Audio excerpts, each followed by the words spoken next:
पहले अध्याय में यहाँ पे मुख्य रूप से मोक्ष मार्ग का वर्णन किया और मोक्ष मार्ग के वर्णन के बाद मुख्य रूप से ज्ञानों का वर्णन चल रहा है। कितने होते हैं ज्ञान? 5। कौन कौन से?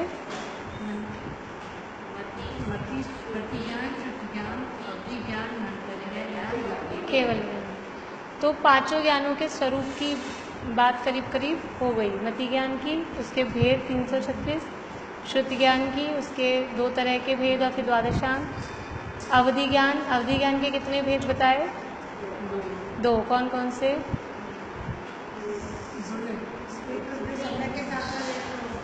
नहीं, वो वाले भेद नहीं, यहाँ भी भाव प्रत्यय और गुण प्रत्यय। भाव प्रत्यय और गुण प्रत्यय। गुण प्रत्यय के और कितने भेद बताए? 6। कौन कौन से? 6।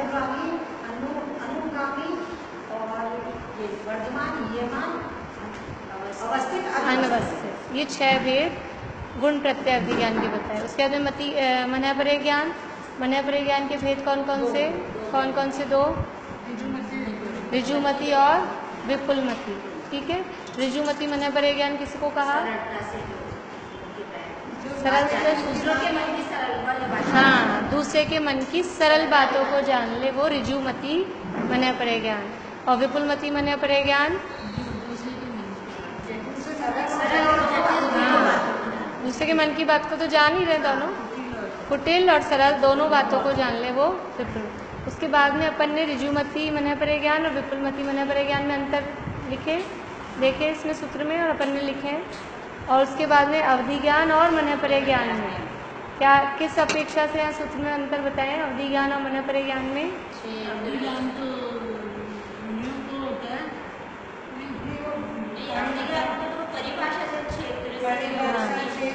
ऐसे पॉइंट बता दीजिए तो समझ में आ जाएगी बात।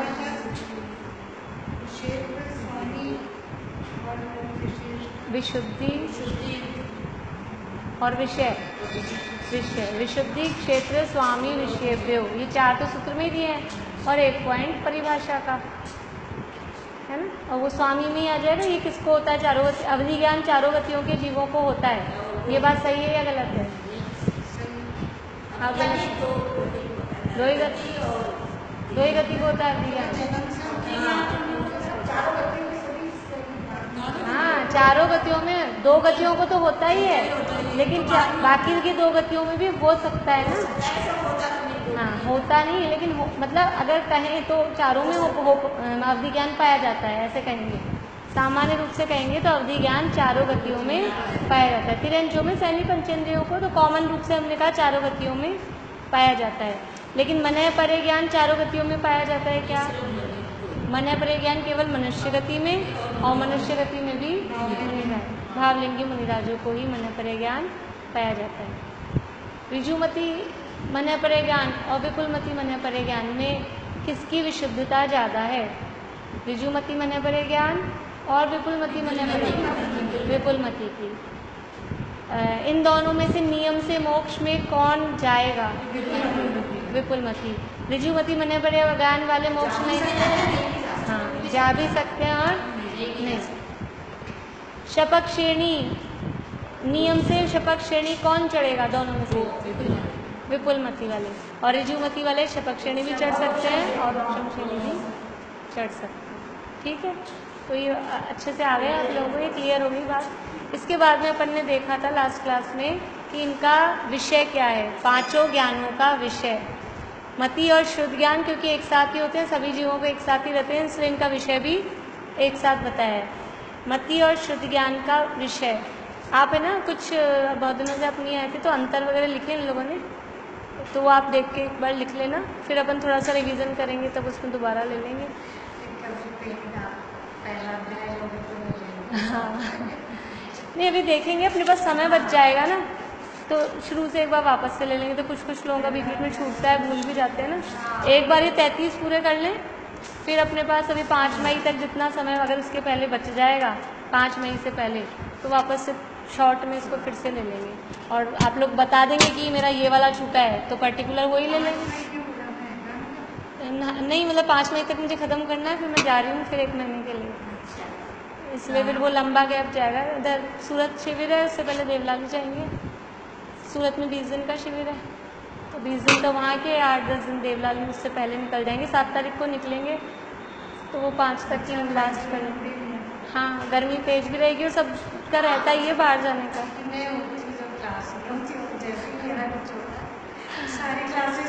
पूजा अभी रहेंगी शायद, जब तक तो उनकी चलेगी। हो सकता है मई में वो रहें, 15 मई तक भी, 20 मई तक भी। तो वो तो जल्दी रख लेंगे ना, फिर 9 बजे रख लेंगे, तो जैसे भी होगा।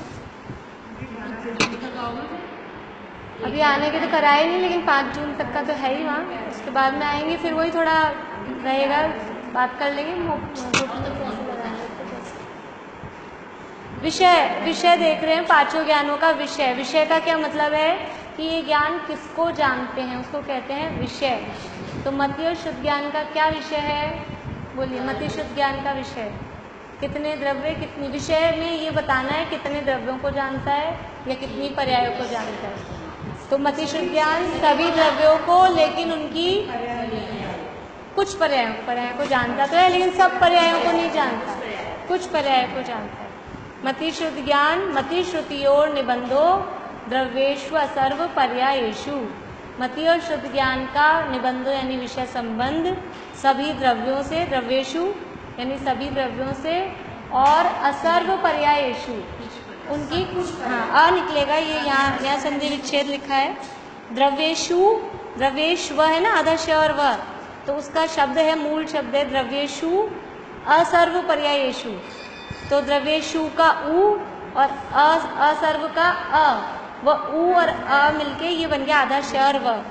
यहाँ लिखा है, ये ऊपर है, तो शब्द ये है द्रव्येषु असर्व पर्यायेषु, यानी मति और शुद्ध ज्ञान सभी द्रव्यों को, सभी यानी छहों द्रव्यों को, और लेकिन उनकी कुछ पर्याय, सारी पर्यायों को नहीं जानते।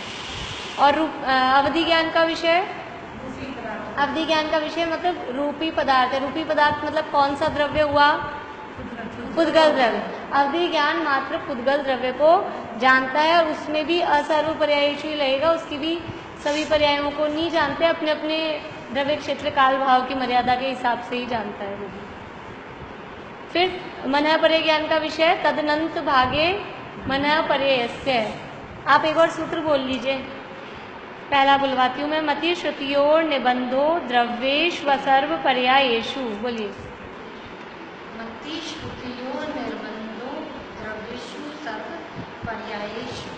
सर्व नहीं, द्रव्येश व सर्व पर्यायेषु। द्रव्येश व सर्व पर्यायेषु। हाँ, द्रव्येश अ निकल जाना चाहिए, द्रव्येश व सर्व पर्यायेषु। और मति श्रुतियोर निबंधो, मति श्रुतियोर निबंधो। हाँ बढ़िया।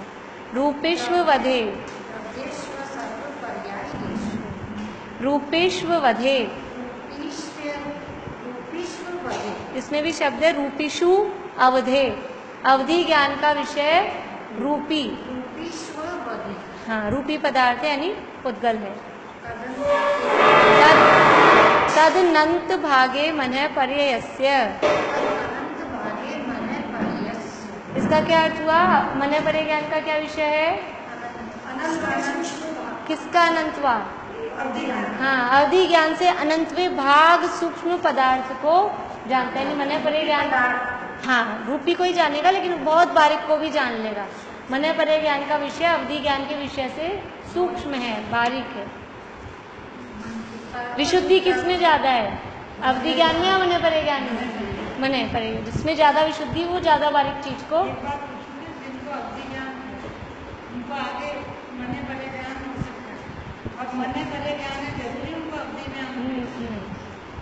जिनको अवधि ज्ञान है उनको मनः पर्याय ज्ञान हो ही वो बाद में, ये भी जरूरी नहीं है, होए तो हो जाए।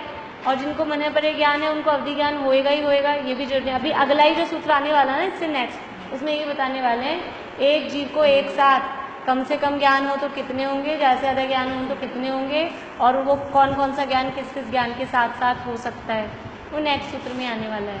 उसका सूत्र है पूरा सर्वद्रव्य पर्यायेषु केवलस्य। ठीक है, केवल ज्ञान का विषय क्या है? सर्वद्रव्य, सभी द्रव्य, छहों द्रव्य, छहों क्या, अनंतानंत जितने द्रव्य हैं, छहों द्रव्य और उनकी समस्त पर्याय, ये केवल ज्ञान का विषय है। ये अपना सामान्य अर्थ यहाँ हुआ था। अब अपने को पढ़ना है, यहाँ से नीचे से ही पढ़ते हैं, इसी पेज पे नीचे से। केवल ज्ञान सभी द्रव्यों और उनकी त्रिकाल संबंधी सभी सहभावी पर्यायों अर्थात गुणों और क्रमभावी पर्यायों को एक समय में एक साथ अत्यंत स्पष्ट रूप से इंद्रिय आदि के सहयोग के बिना सीधे आत्मा से प्रत्यक्ष जानता है। केवल ज्ञान सभी द्रव्यों को उनकी सभी सहभावी पर्याय, यहाँ दो शब्द आए हैं, सहभावी पर्याय और क्रमभावी पर्याय। तो जो गुण होते हैं उनको सहभावी पर्याय कहा जाता है। सहभावी का मतलब है साथ रहने वाले। गुण द्रव्य में हर समय एक साथ रहते हैं, लेकिन सारी की सारी पर्याय एक साथ नहीं रहती। पर्याय एक के बाद एक होती हैं। पर्याय हैं जैसे कि बचपन, जवानी, बुढ़ापा, ये पर्याय हैं। तो ये तीनों एक साथ रहती हैं क्या एक समय में? ये तो एक के बाद एक होंगी ना। लेकिन जो गुण हैं अपने, गुण सारे एक साथ रहेंगे। ज्ञान, दर्शन, सुख, वीर्य, जितने भी वो हमेशा रहेंगे और एक साथ रहेंगे। लेकिन पर्याय जो है वो एक गुण की एक समय में एक ही पर्याय होगी, ऐसा नहीं सारी पर्याय एक साथ रहे। तो पर्यायों को कहते हैं क्रमभावी पर्याय और गुणों को कहते हैं सहभावी पर्याय। वो यहाँ ये दो शब्द लिखे हैं, इतना सा इनका अर्थ है। सहभावी पर्याय मतलब सीधा सीधा गुण, क्रमभावी पर्याय मतलब पर्याय। देखिए आगे, यही कारण है एक के बाद एक हो, वो क्रमभावी। यही कारण है कि उसे अतीन्द्रिय प्रत्यक्ष कहते हैं। ध्यान रहे कि इंद्रिय प्रत्यक्ष सामव्यवहारिक प्रत्यक्ष है और केवल ज्ञान अर्थात अतीन्द्रिय प्रत्यक्ष वो निश्चय प्रत्यक्ष है। हमने जब प्रत्यक्ष परोक्ष पढ़े थे ना शुरू में, आद्य परोक्षम प्रत्यक्ष मन्यत, तो हमने पढ़ा था कि सबसे पहले ज्ञान के दो भेद किए, एक प्रत्यक्ष ज्ञान और एक परोक्ष ज्ञान। या पहले परोक्ष करें फिर प्रत्यक्ष, हमने चार्ट भी बनाया था, परोक्ष ज्ञान और प्रत्यक्ष ज्ञान। तो परोक्ष ज्ञान में किसको लिया था? मति ज्ञान और शुद्ध ज्ञान परोक्ष, आद्य परोक्षम, और फिर अवधि ज्ञान, मनपरे ज्ञान और केवल ज्ञान को लिया था प्रत्यक्ष। लेकिन वहाँ प्रत्यक्ष के दो भेद किए थे, पहले एक देश प्रत्यक्ष और सकल प्रत्यक्ष, देश प्रत्यक्ष और सकल प्रत्यक्ष। तो अवधि ज्ञान और मनपरे ज्ञान था देश प्रत्यक्ष, और केवल ज्ञान है सकल मतलब संपूर्ण को जानता है। अवधि ज्ञान और मनपरे ज्ञान थोड़े थोड़े को जानता है। और जो मति शुद्ध ज्ञान है उनको किसी अपेक्षा से प्रत्यक्ष भी कहते हैं। मति ज्ञान को किस अपेक्षा से, कि हम ऐसे बोलते हैं मैंने आँख से प्रत्यक्ष देखा, ऐसे बोलते हैं। कोई कहे कि आज तो रानी आंटी आई ही नहीं क्लास में, तो आप लोग बोलोगे ऐसे कैसे हो सकता है, हमने आँख से प्रत्यक्ष देखा है, हमारे साथ में बैठी थी। तो ये आँख से देखा है, आँख से जो ज्ञान हो रहा है ये कौन सा ज्ञान है? मति शताब्दी मने करे केवल, कौन सा ज्ञान है? मति ज्ञान है, आँख से जाना। तद इंद्रियान इंद्रिय निमित्तम मति ज्ञान है। और मति ज्ञान को हमने किस में रखा है? प्रत्यक्ष परोक्ष में से मति ज्ञान को परोक्ष में। आगे के सूत्र पढ़ रहे हैं तो शुरू के सूत्र, हाँ वही तो मैं बोल रही हूँ। तो ये दोनों बातें अपोजिट हो गई ना, कि हमने रखा तो है परोक्ष में और हमने आँख से देखा है, हम बोल रहे हैं हमने प्रत्यक्ष देखा अपने आँख। हाँ निमित्त हुई है, लेकिन इसको कहते हैं लोक व्यवहार का प्रत्यक्ष। वास्तविक प्रत्यक्ष नहीं है, क्योंकि इसमें आँख का माध्यम बन रहा है। वास्तविक प्रत्यक्ष किसे कहते हैं? जो आत्मा से हो, जो ज्ञान सीधे आत्मा से हो, वो तो है सच्चे में वास्तव में प्रत्यक्ष। लेकिन अभी ये जो हमने रानी आंटी को देखा, ये आत्मा से देखा है क्या? ये तो आँख से देखा है। लेकिन हम आँख से अभी देखा है तो हम इसको कहते हैं हमने और मैंने आपसे सुना या आपने मुझसे सुना, कि तो वो कान से सुना पर ऐसे कहते हैं ना, कान से सुना परोक्ष। जबकि कान से भी अपने कान से सुना है तो वो प्रत्यक्ष है लोक में। और आपने मुझे बताया कि उन्होंने ऐसा कहा था, वो दूसरे का माध्यम पड़ गया ना जिसमें, वो कहलाता है परोक्ष।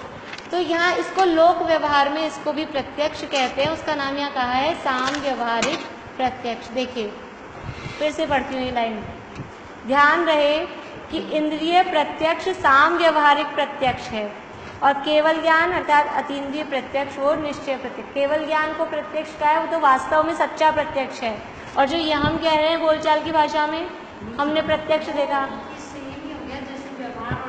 हाँ ये व्यवहार में इसको प्रत्यक्ष कहा जाता है, लेकिन वास्तव में आँख से देखा, मैंने खुद ने, देखो अपन कोई चीज़ बनाते हैं ना, तो हमने लड्डू बनाए, बूरा मिला दिया, गुड़ मिला दिया, जो भी। अब एक तो अपने मुंह से खुद चखो तो अपने को पता लगता है बढ़िया, और फिर अपन क्या बोलते हैं, मतलब अपन ने अब अपने को तो आज एक टाइम खाना था, चखना नहीं था, किसी किसी को चखा दिया औरों को, अब वो हाँ थोड़ा कम है, हाँ ठीक है, थोड़ा डाल दो, तो फिर वो जो बनते हैं ना फिर परफेक्ट बने नहीं। नमकीन बनाओ, मसाला दूसरों को चखाओ, फिर परफेक्ट बना नहीं, तो क्या कहते हैं अपन, खुद चखो और दूसरे को चखाओ, उसमें फर्क पड़ जाता है। मतलब खुद चख रहे हैं वो अपना प्रत्यक्ष है, और दूसरे ने बताया वो अपने लोक व्यवहार में वो परोक्ष हो गया ना। अब उसने कहा थोड़ा नमक कम है, तो अपन खुद चख लो तो अपने को पता लगता है कितना कम है। अब वो कहेगा हाँ थोड़ा कम है, अभी थोड़े की क्या परिभाषा है कितना डाले थोड़ा। बच्चों को तो थोड़ा में ये भी समझ नहीं आता, तो क्वांटिटी के हिसाब से डलेगा ना, आपने कितना बनाया है, तो वो दूसरे के उससे वो परोक्ष हो जाता है। तो ये इंद्रिय ज्ञान को प्रत्यक्ष कहा जाता है लोक व्यवहार में। तो इंद्रिय को जो प्रत्यक्ष कह रहे हैं वो है साम व्यवहारिक प्रत्यक्ष, लोक व्यवहार का प्रत्यक्ष। वास्तव में जिनवाणी में तो उसे क्या कहा है, आद्य परोक्षम। जो इंद्रिय ज्ञान है, मतिशुद्ध ज्ञान जो है, इंद्रियों से जो जाना जा रहा है, वास्तव में तो वो है परोक्ष, लेकिन लोक व्यवहार में उसे भी प्रत्यक्ष कहा जाता है। ऐसे घबराना नहीं, कोई कहे भी तो आपने कहा आँख से प्रत्यक्ष देखा और अब आप उसको कह रहे हो परोक्ष है, तो वो लोक व्यवहार में उसको प्रत्यक्ष कहा जाता है। लेकिन सच्चा प्रत्यक्ष, वास्तविक प्रत्यक्ष तो क्या है, केवल ज्ञान ही है। उक्त पांच सूत्रों में पांचों ज्ञान क्या जानते हैं, किस किस को जानते हैं, कैसे जानते हैं, यह समझाया गया है।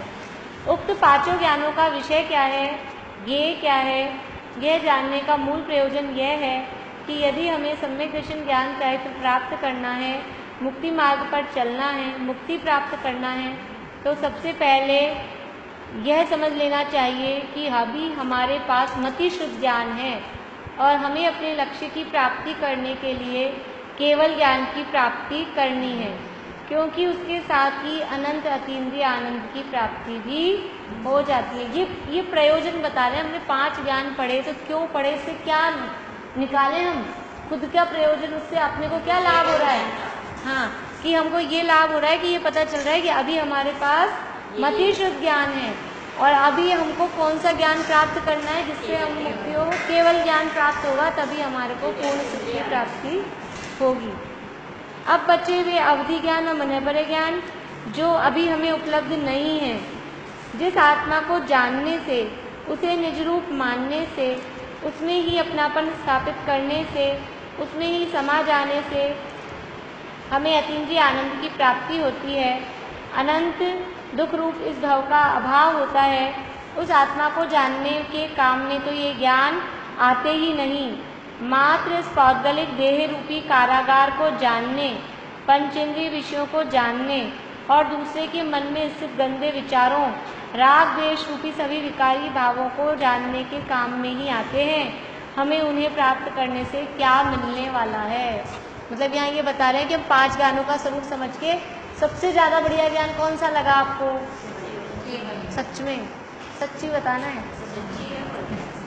नहीं तो हमको सबसे ज़्यादा केवल ज्ञान तो हाँ जो 3 लोग 3 काल को जानता है, फिर अब उनको जानने से क्या है कि उनको कोई मतलब तो है नहीं, जान भी लेंगे तो क्या फ़ायदा। मज़ा किस में आता है, अवधि ज्ञान हो जाए, मन भरे ज्ञान हो जाए, दूसरे के मन की बात को जान ले, हाँ इसी में मजा आता है। संसार में तो अपने को कि कोई अवधि ज्ञान हो जाए, कुछ भी जान ले, आगे का पीछे का, कल क्या होने वाला है, नहीं वो हाँ वो आगे पीछे के भवों का ये जानता था। तो हमको तो उसके प्रति हमको एक मतलब जैसे लोभ की भावना, मतलब एक ललचाई दृष्टि रहती है कि वाह ये बढ़िया है। किसी को हो जाए तो उसको भी अपन बहुत बड़ा मान हाँ, और अपने को हो जाए तो कहना ही क्या, वो हम मानते हैं। लेकिन यहाँ ये कह रहे हैं कि वो मुक्ति मार्ग में दोनों ज्ञान कुछ काम आने वाले नहीं है। अगर काम आएगा तो या तो सबसे पहले ये अपना मतिशुद्ध ज्ञान ही आएगा, इस मतिशुद्ध ज्ञान में ही वो आत्मा जानने में आएगा सबसे पहले, और उसके बाद में जो पूर्ण मुक्ति की दशा है उसमें केवल ज्ञान रहेगा, बाकी के 4 ज्ञान तो वहाँ रहेंगे भी नहीं। लेकिन अभी भी अगर अभी वाले ज्ञानों में भी हम कुछ देखें कि कौन सा काम का है, तो मतिशुद्ध ज्ञान ही काम का है। अवधि ज्ञान और मन भरे ज्ञान कुछ काम का नहीं है। मोक्ष मार्ग हो जाए तो कोई बात नहीं है, लेकिन नहीं होए तो उससे कोई अपनी हीनता नहीं है। और हाँ, हो जाए तो वो अटकने के कारण बन सकता है। हाँ, उसमें ही मजा मानने लग जाए तो अटकने का कारण बन सकता है। हाँ, दुरुपयोग करें उसको।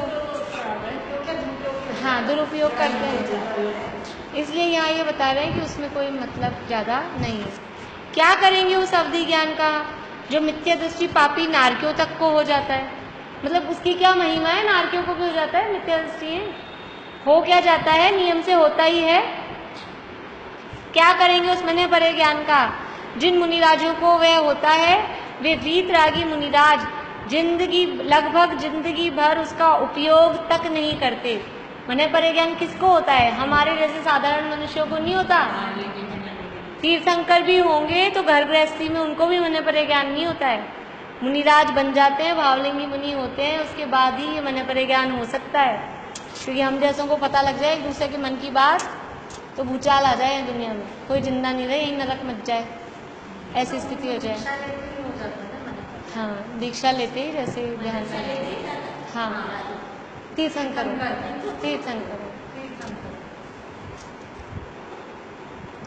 तो क्या रस है उन्हें दूसरे के गंदे विचारों को जानने का? जो गंदगी जगत के जीवन में दिखाई देती है उससे असंख्य गुणी गंदगी लोगों की वाणी में है, और उससे भी असंख्य गुणी गंदगी लोगों के मनों में है, जो भय आदि के अनेक कारणों से बाहर नहीं आ पाती। मन तो सबके गंदे ही है, भले ही से बाहर से साफ सुथरे शरीर से रहो और जुबान से मीठा मीठा बोलो, लेकिन अंदर क्या भरा है? अंदर कुछ भी होता है, बाहर से मीठा मीठा बोलते हैं।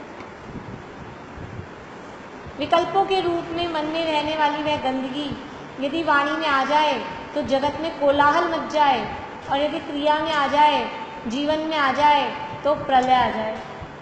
जरा सा अपन जरा सा किसी को कह भी दो ना कुछ यूं थोड़ा, तो तुरंत मतलब उसका इंप्रेशन बिगड़ जाता है, फिर उसकी सारी जिंदगी भर इमेज उसकी वही रहती है। एक दूसरे के बारे में कह दो तो एक दूसरे के मन की बात पता लग जाए।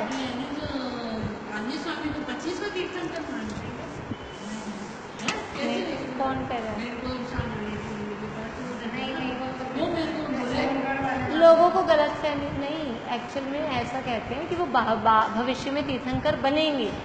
अभी 25वां नहीं मानते तो भविष्य में तो बन सकते हैं ना, भविष्य में बन सकते हैं, उसमें क्या है? वो भी वो हाँ, भविष्य में अभी जैसे कृष्ण के बारे में आता है, समंत भद्राचार्य के बारे में कहते हैं वो भविष्य में तीर्थंकर बनेंगे 23वें इसी 24 में, और कृष्ण तो बनेंगे ही बनेंगे, तो है ही, समझ लो राजा सैनिक बनेंगे पहले तीर्थंकर। तो ऐसा वो कहते हैं कि वो धात्री खंड में तीर्थंकर बनेंगे कांजी स्वामी, तो बन सकते हैं, उसमें कोई किसी की बाउंडेशन थोड़ी ना है। अभी 25वां तीर्थंकर मानते हो ऐसा नहीं। वो थोड़ा सा क्या है कि वो लोग वो मतलब ज़्यादा वो करते हैं नहीं। हाँ, मतलब वो जैसे मंदिर में भगवान के सामने कांजी स्वामी की जय या कांजी स्वामी की आप भक्ति या कोई उनके बारे में कोई गीत गा रहे हो, वो नहीं होना चाहिए, वहाँ वो भी करते हैं। तो यहाँ मना करते हैं कि देवशास्त्र वो कोई, क्योंकि हमारे देवशास्त्र गुरु वाले गुरु नहीं है, हम उन्हें गुरुदेव बोलते हैं, लेकिन हमारे शिक्षा गुरु हैं। उन्होंने हमको जिनवाणी का मर्म बताया, जिनवाणी का मर्म तो उन्होंने ही बताया। इससे पहले आप देखिए हमारे यहाँ फूलचंदी सिद्धांत शास्त्री वगैरह, कैलाश चंद जी वाराणसी वाले बहुत बड़े बड़े विद्वान हुए उनके पहले, मतलब अपने जैन समाज में, लेकिन वो खुद कहते हैं हम केवल बस करणानी योग पढ़ते थे और बस 7 तत्व के नाम पे आज तक हम नाव का मोक्ष कराते थे। नाव में पानी आया, नाव में पानी निकला, नाव में ढक्कन लगाओ, नाव का मोक्ष हो गया। लेकिन उसको आत्मा पे घटाना, जीव का भी मोक्ष होगा और मैं जीव हूँ, बोले ऐसा भाव हम भी नहीं निकाल पाते थे। इतने बड़े बड़े सिद्धांत शास्त्री, मतलब बहुत बड़ी डिग्री होती थी उस समय, न्यायाधीश थे, बहुत बड़ी विद्वान थे ये लोग सब, लेकिन वो भी वहाँ कांजी स्वामी के जाके चरणों में बैठते थे। उन्होंने उनसे अध्यात्म सीखा। अध्यात्म की जो बात थी सब यहीं लिखी हुई जिनवाणी में, लेकिन उसका मर्म हम नहीं निकल पा रहे थे, उसका उन्होंने मर्म निकाल के समझाया। इसलिए अब कोई समझाएगा, अभी निशान की आती है ना, वो जो कोई मिलेगा ना, अगर उनका जानकार से बोलेंगे ये मेरी टीचर है, मैंने कहा ऐसे मत कहा करो, कभी बोलेंगे ये मेरी गुरु है। तो अब वो कोई समझाता है तो उसको कहने में आता ही है। तो उन्होंने हमको इतना मर्म निकाल के बताया कांजी स्वामी ने, तो गुरुदेव उनको बोलते हैं, लेकिन ऐसा मुनि दशा वाला गुरु उनको नहीं मानते। ऐसा गुरु हम नहीं मानते। जो देवशास्त्र गुरु में जिनके हम पूजन करते हैं वो गुरु हम नहीं मानते। लेकिन वहाँ सोनगढ़ में कुछ लोग भक्ति के अतिरेक में वहीं मंदिर में ही चालू हाँ, तो उसका यहाँ निषेध करते तो वो थोड़ी सी कंट्रोवर्सी वो हो जाती है। हाँ, वो लोग ऐसे करते हैं बस इन्हीं को पढ़ो इन्हीं को सुनो, और मतलब और कुछ जैसे मैं यहाँ बैठ के पढ़ा रही हूँ पढ़ाओ ही मत, या और दूसरी किताब पढ़ो ही मत, वो थोड़ा इस मतलब वो हो गए इसलिए। बाकी ऐसा तीर्थंकर कोई नहीं मानते कि 25वें हो गए हैं, 25 होते ही नहीं तीर्थंकर, तो 25वें कहाँ से होंगे, 24 ही होंगे। ये मानते हैं जरूर कि वो भविष्य में होंगे धात्विक खंड में तीर्थंकर, लेकिन एक बात ऐसा श्री मानते कृष्ण हैं। है और लोग कृष्ण भगवान मानते हैं और अपने को भगवान बाद में मानेंगे, तो ऐसे हो सकता तो है कि लोग भगवान भी भगवान का स्वरूप अलग है ना, वो तो वैसे कि उसी भेष में भगवान मान रहे हैं। वो ऐसे बांसुरी वाले को और रास रंग 10-20 महिलाएं साथ में हैं। हम तो हम राम को भगवान मानते हैं, वो भी राम को भगवान मानते हैं, लेकिन उनके राम कैसे वाली मूर्ति है, वो धनुष बाण है, बगल में सीता है। और हमारे राम आप कभी गए हैं देवलाली इधर मांगी तुम ये गजपंथा, मांगी तुंगी से तो राम मोक्ष गए हैं, वह राम की प्रतिमा है। गजपंथा में गजपंथा से 8 बलभद्र मोक्ष गए हैं, वहाँ 8 बलभद्र की मांगी अभी देवलाली है उसके गजपंथा के पास में जगह अपनी जहाँ अभी मैं जाने वाली हूँ, वहाँ पे मूर्तियाँ 9 बलभद्र में से 8 मोक्ष गए हैं, 8 की प्रतिमाएं विराजमान है। तो वहाँ राम की भी प्रतिमा है, तो देवलाली तो वहाँ राम की प्रतिमा आपको पता ही नहीं लगेगा, नीचे लिखा होगा ना राम भगवान, तो आप देखोगे कि अच्छा ये राम की है। जैसे भरत भगवान की कैसे जानते हैं अपन, बाहुबली की तो बेले मेले दिख जाती है, तो बाहुबली भगवान वो उसका स्वरूप वो घर गृहस्थी वाले को भगवान मान रहे हैं। अब वो उसके आगे बता ही नहीं रहे कि इन्होंने दीक्षा ली मोक्ष गए हैं, वो तो घर गए, वो तो अवतार मान रहे। विष्णु जी आए थे फिर से उतर के दुख दूर करने को, रावण का अत्याचार फैल रहा था, उनका स्वरूप गलत। हम वितरागता को मानते हैं तो हम उस स्वरूप में नहीं मान रहे ना। हम हनुमान जी को मानते क्या है, भगवान है हनुमान जी, लेकिन उनका जो वो स्वरूप है बंदर जैसा, हम उस स्वरूप में भगवान नहीं मानते। कामदेव है, सर्वांग सुंदर थे और मोक्ष गए, वज्रशब नारा सैन उनके धारी थे, मोक्ष गए। बहुत पुराण पढ़ने चाहिए, और अभी आप लोगों को शुरू की भूमिका है ना, बहुत पुराण पढ़नी चाहिए, कहानियाँ पढ़नी चाहिए। राम कहानी है नहीं आपके पास, है राम कहानी बुक है?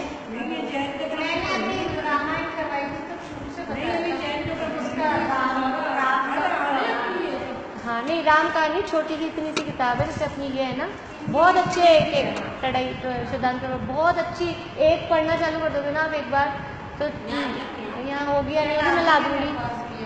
तो राम कहानी नाम है उसका, इतनी सी किताब है, तो उसको चैप्टर वाइज है, एक दिन में एक चैप्टर 5-5 साल। हाँ बिल्कुल, मैं ला दूंगी आप लोगों को, पढ़ना वो जरूर। जैन रामायण फिर बच्चों को पढ़ाना, और जो पढ़ो जो सुनाना, मतलब थोड़ा सा पढ़ लेंगे। पद्म पुराण बहुत मोटा हो जाता है, वो कंफ्यूजिंग हो जाता है, अपने को समझ में कम आता है, इसीलिए मैं कहती हूँ राम कहानी पढ़ना। हाँ वो तो वही है, वो तो उन्होंने छपाई थी जो ही वो इसलिए। हाँ आप राम कहानी पढ़ना, उसमें शॉर्ट में रामायण है, तो आपको मोटी मोटी अपनी रामायण पता लग जाएगी क्या है। चलिए ये पूरा कर लेते हैं अपन, थोड़ा सा नहीं होगा पूरा तो बड़ा है। चलिए इतना एक पेज तो पढ़ते हैं। ऐसा कौन व्यक्ति है जिसको मारने का भाव किसी न किसी को आज तक न आया हो, और कौन सी माँ बहन है जिसे देखकर किसी न किसी के मन में भोग का भाव न आया हो। यदि यह सब कुछ क्रिया में आ जाता तो क्या होता, इसकी कल्पना हम मन में तो क्या क्या नहीं आता।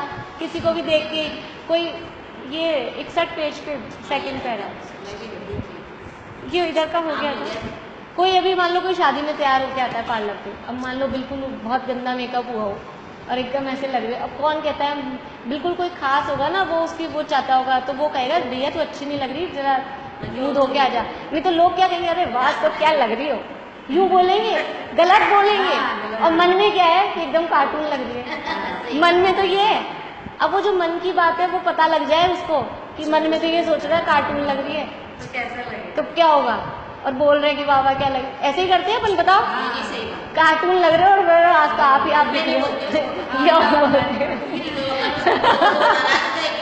झूठी पढ़ाई अभी दुनिया में तो यही चलता है ना। अभी मनु की बात बाहर आ जाए तो क्या हो।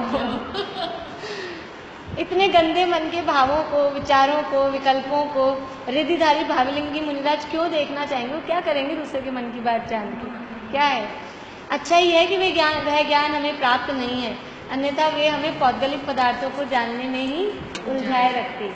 आत्मा के कल्याण करने के लिए, आत्मस्वरूप जानने के लिए जिनकी आवश्यकता है, वे मति शुद्ध ज्ञान हमारे पास हैं ही। भली होनहार से मति शुद्ध ज्ञानावरण का इतना सूक्ष्म भी है कि जिससे आत्मा परमात्मा को जाना जा सकता है।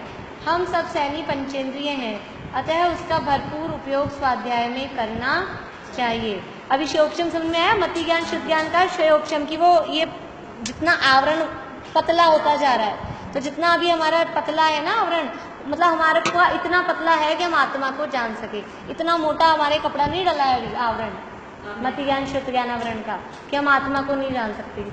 जो आप समझो ना मेरे में सबसे कम बुद्धि है, आपको अगर ऐसा लगता है तो भी आपकी इतनी कम नहीं है कि आप अपनी आत्मा को नहीं जान सको।